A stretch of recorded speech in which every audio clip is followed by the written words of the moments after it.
Hello বন্ধুরা, welcome back to my channel live capture চ্যানেলের নতুন একটা ভিডিওতে তোমাদের সবাইকে জানাই অনেক অনেক স্বাগত। তো গুড মর্নিং সবাইকে। চলো আজকে নতুন একটা ভিডিওর সাথে দিনটা শুরু করি। সকালবেলা এক টোস্ট নিয়ে ব্রেকফাস্টটা সেরে রান্নাঘরে এসেছি, দিদি মাছ এনেছে সেগুলোই ঢালছি।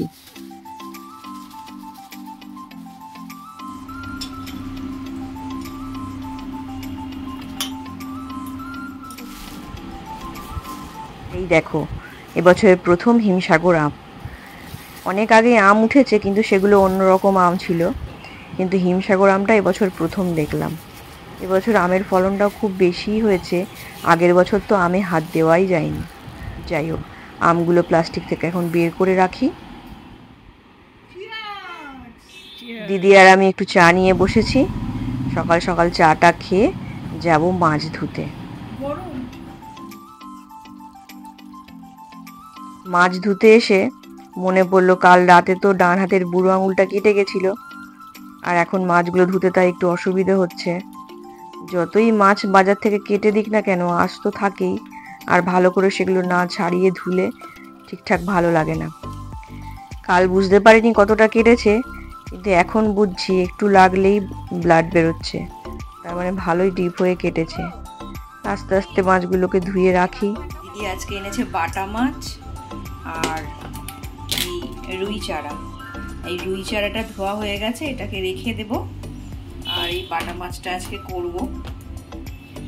সবজি সব কেটেই নিয়েছে মোটামুটি। এই বাটা মাছটা আলু ঝিঙে দিয়ে করব। আর এখানে আম কেটেছি, আমের চাটনি করব। আর এখানে হচ্ছে লাউ ঝিরিঝিরি করে কেটে রাখা আছে, লাউয়ের একটা ঘন্ট করব। ব্যাস আজকে এটুকুই। এটা হচ্ছে 5 ফোড়ন আর একটা শুকনো লঙ্কা একটু শুকনো কড়াইতে ভেজে নিয়েছি। এটা একটু গুঁড়ো করে আমের চাটনির ওপর দিয়ে একটু ছড়িয়ে দিলে স্মেলটা ভালো আসে। তো এখন বাজে বিকেল 4টে। দেখো রোদটা একবার দেখো, যার জন্য ছাতা নিতে হয়েছে। এখন বেরিয়েছি, যাচ্ছি কলেজ স্ট্রিট। মেয়ের তো এবার 12 হলো, মেয়ের কিছু বই কিনতে হবে। ওদের তো এখন সেমিস্টার হয়ে গেছে, ফার্স্ট সেমিস্টার থেকে। আমি আর দিদি, এই যে আমার তো সর্বক্ষণের সঙ্গী দিদি, যেখানেই যাই সেখানেই বগল দাবা করে নিয়ে চলে যাই, দুজনেই যাই। তো এখন যাচ্ছি কলেজ স্ট্রিট, বাস ধরবো, বাস স্ট্যান্ডে গিয়ে ওখান থেকে বই কিনবো, কিছু খাতাও কিনবো। তো চলো তোমরা আমার সাথে। দেখেছো কত রোদ, এখনো 4টে প্রায় বেজে গেছে, এখনো রোদ। আজকে দুজনের মধ্যে কাকে বেশি ভালো লাগছে তোমরা দেখে বলবে, দিদিকে না আমাকে বেশি ভালো লাগছে। বাস স্ট্যান্ডে দাঁড়িয়ে বাসের জন্য ওয়েট করছি, বাস এখনো আসেনি। বাস চলে এসছে, এই যে বাসে উঠে আমরা দুজনে বসেও পড়েছি।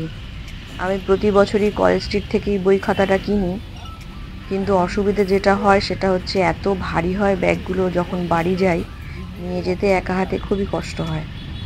তোমরা তো জানোই আমি একজন সিঙ্গেল মাদার, তাই সবটাই আমাকে একাকেই সামলাতে হয়। আর একজন মেয়ের মধ্যে যে কত রকমের শক্তি আর গুণ থাকে সেটা নিজে যদি সিঙ্গেল মাদার না হতাম বুঝতে পারতাম না। আগে বাবা থাকতে না খুবই আতপুতু টাইপের ছিলাম, মানে তখন আর কিছু বুঝতাম না সমাজটা, বাস্তবটা কতটা কঠিন। বাবা চলে যাওয়ার পর আজ আস্তে আস্তে একটু একটু করে বুঝতে পারছি যে বাস্তব আসলেই কতটা কঠিন। আর আগে আমি খুবই ভয় পেতাম একা চলতে, মানে সব কিছুই একা একা করতে খুবই ভয় পেতাম। জীবনে যে কোনো চ্যালেঞ্জ নিতে সেটাকেও ভয় পেতাম, কিন্তু এখন সবটাই সয়ে গেছে, আর কোনো রকম ভয়ও লাগে না। জীবনটাই আমাদের একটা চ্যালেঞ্জ, প্রতিদিন কিছু না কিছু আমরা নতুন অভিজ্ঞতা অর্জন করেই চলেছি, তাই না? সব চ্যালেঞ্জ নিতেই পিছু পা হই না এখন আর। যাই হোক, পৌঁছে গেছি কথা বলতে বলতে।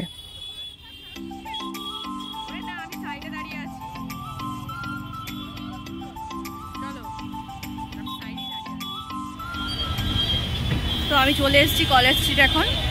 এখন দেখি যাই কোথা থেকে বইগুলো পাই, কিনে তারপরে আবার আসছি, তোমাদেরও দেখাচ্ছি কোথা থেকে আমি বই কিনি। দেখো এটা একটা তত্ত্বসূচি, কি সুন্দর লাগছে না? আর এই পাশে কত রকমের সাজিয়ে রেখে দিয়েছে। তোমরা তো জানোই কলেজ স্ট্রিটটাকে আমরা বইপাড়া হিসেবেই চিনি, আর এখানে নানান রকম ভ্যারাইটির বিয়ের কার্ড, নানান রকম কার্ডই ছাপানো হয়। এই যে আমি এখন যে দোকানে বই কিনবো এটা তাদেরই দোকান। এই দোকানেও সব রকমের বিয়ের কার্ড, এই তথ্যসূচিগুলো সাজিয়ে রেখে দিয়েছে। এটা হলো দোকানের নাম আর ফোন নাম্বার। দোকানটা একদম এই আদি মোহিনীমোহন কাঞ্জিলাল যে দোকান, তারই অপোজিটে যে গলিটা একদম পড়ছে, শুরুতেই বাঁদিকের প্রথম দোকানটা। মেয়ের বইয়ের নামগুলো পাঠিয়ে দিয়েছিল, ওখানে ওনাদের দেখাচ্ছি, ওনারা এখন আনতে গেছেন বই। যারা যারা বই পড়তে ভালোবাসো, যারা বইয়ের পোকা এক কথায় বলতে গেলে, এটা তাদের জন্য সেরা ঠিকানা। দেখো এখানে চারিদিকে শুধুই বইয়ের দোকান। আর এই দোকানে কি কি গল্পের বই আছে সেগুলো একটু ভিডিও করছি। দেখো শুধুই গল্পের বই, বঙ্কিমচন্দ্রের, শরৎচন্দ্রের, আরও নানা রকমের গল্পের বই আছে। চলো আমার বইগুলো এসে গেছে, একটু ঠিকঠাক আছে কিনা দেখে নিচ্ছি। এখানে ডিসকাউন্টটাও ভালো দেয়। তোমাদের তো ঠিকানাটা বলে দিলাম, তোমরা চাইলে এখান থেকে এসে বই কিনতে পারো।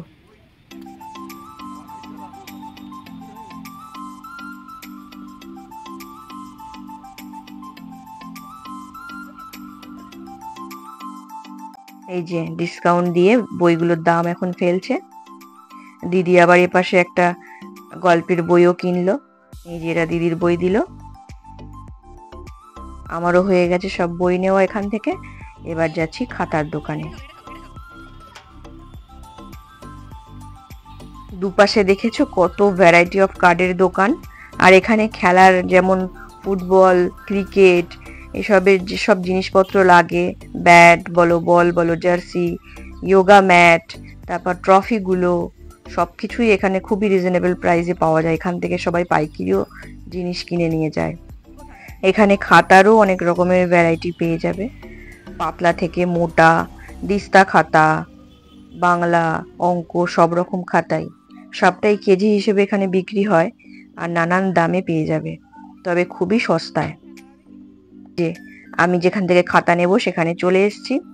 পাশেই আবার একটু কোল্ড ড্রিঙ্কসের দোকান আছে, সেখান থেকে দিদি আর আমি কোল্ড ড্রিঙ্কস খাচ্ছি।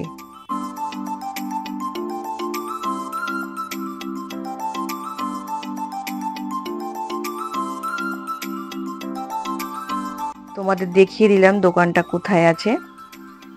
এখান থেকে তোমরা খাতা কিনতে পারো, আর খাতার পেজগুলোও দেখে নেবে।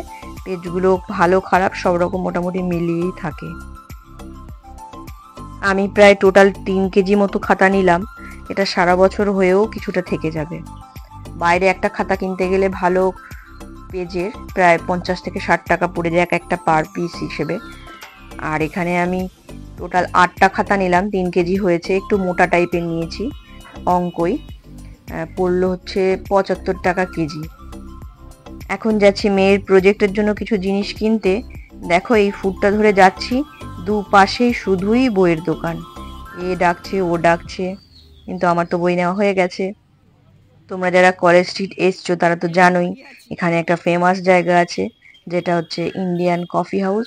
আমি এখন সেটারই বাইরে দাঁড়িয়ে আছি। আমি কখনো এর ভেতরে যাইনি, তবে কোনো একদিন যাব। এর প্র্যাকটিক্যালের জন্য কিছু পেন্সিল এই দোকান থেকে নিলাম।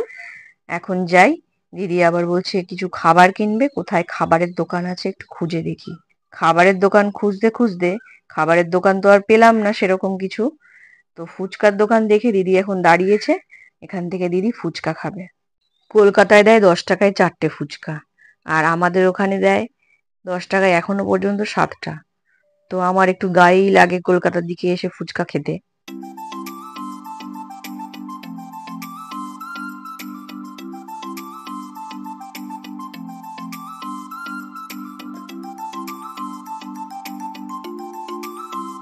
দিদির ফুচকা খাওয়া হয়ে গেছে, আর বইয়ের ব্যাগগুলো বাপরে কি যে ভারী হয়েছে।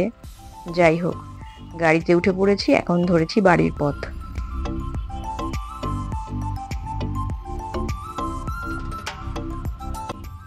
গাড়িটা সিগন্যালে আটকে আছে। এদিক ওদিক তাকাতে তাকাতে বাঁদিকে হঠাৎ নজরে এলো এটা হচ্ছে মেডিকেল কলেজ অ্যান্ড হসপিটাল। কলকাতার মধ্যে এটা বেস্ট হসপিটালের মধ্যে একটা পড়ে।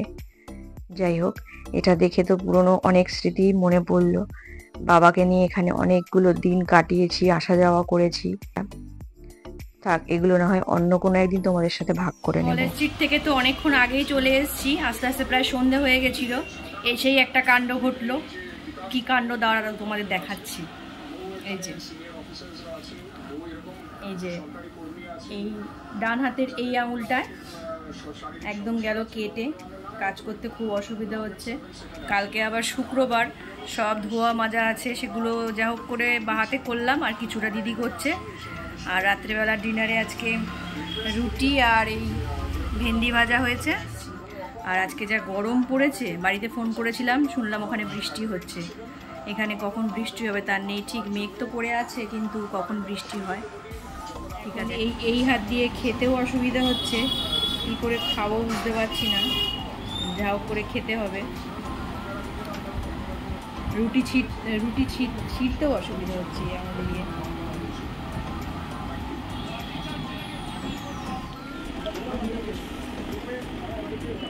ডিনার করা আমার হয়ে গেছে, রুটি আর আলু ভেন্ডি ভাজা, তোমাদের তো তখন দেখালামই। এখন একটু হাওয়ার ইচ্ছে ঠান্ডা ঠান্ডা, দাঁড়া তোমাদের ব্যালকনি থেকে দেখাই। মনে হচ্ছে বৃষ্টি না, ঝিরিঝিরি বৃষ্টি পড়তে শুরু হয়ে গেছে, আর আকাশটাও মেঘলা করে আছে। তখনই বলছিলাম যে হয়তো বৃষ্টি নামবে, বলতে বলতে বৃষ্টি নেবেও গেছে। তখন দেখলে যে ডিনার হয়ে গেছে, এখন আমি আর দিদি একটু বসে টিভি দেখছি। তো আজকের ভিডিওটা আমি এখানেই শেষ করছি। আজকের ভিডিওটা তোমাদের কীরকম লাগলো সেটা আমাকে কমেন্টে জানিও। যদি ভালো লাগলে তাহলে একটা লাইক করে দিও, আর আমার চ্যানেলটা সাবস্ক্রাইব করে একটু আমার পাশে থেকো। আবার ফিরে আসবো নতুন একটা ভিডিওর সাথে, ততক্ষণের জন্য তোমরা সুস্থ থেকো, ভালো থেকো। আর আজকের মতো টাটা।